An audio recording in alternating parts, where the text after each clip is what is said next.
Makadii mhuri yeZimbabwe. Zvino tinodzoka zvekare pachivhitivhiti chenyu Zim HD apo patinenge tichikupai news dzakasiyana-siyana maringe nenyika yeZimbabwe.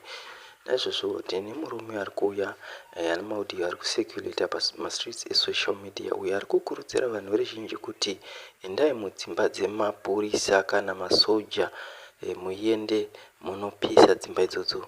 So mhuri yeZimbabwe, isusu tisu vanhu vari paground, tisu vanhu vari munyika yeZimbabwe, tisu tiri kuziva situation iri muZimbabwe.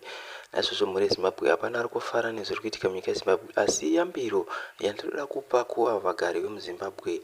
Vanhu vazhinji vanotaura mashoko seakafanana neanotaurwa nemurume wayo kuti endai munopisa dzimba dzevanhu ivavo. Unoenda kunopisa, zvinoda example yake wacho ari kutaura kuti aende anopisa dzimba idzodzo, nekuti munhu ari kuUK kana ari kuSouth Africa haangatume vanhu kuti endai munondirwira hondo iye akagara ikoko. Anofanira kunge iye auye panzvimbo otangidzisa demonstration yake yaari kutaura iyoyo zviri paground.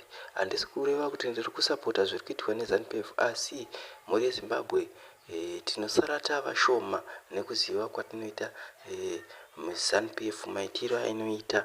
Ndofunga mese maivako 2019 pakaurayiwa vanhu hazvina kusimudzirwa musoro. Nanhasi kusvika nanhasi nyaya iyo yakangopera. So anourayiwa haisi opposition leader neChamisa kana vese vamwe vanomuteverera. Anourayiwa tisu vanhu, tisu futi tiri kubirwa, tisu tiri kutourayiwa futi.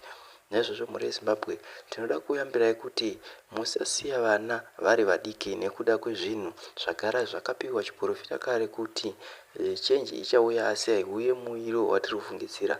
Noise haigadzirise chinhu, asi kutaurirana ndiko kunogadzirisa chinhu.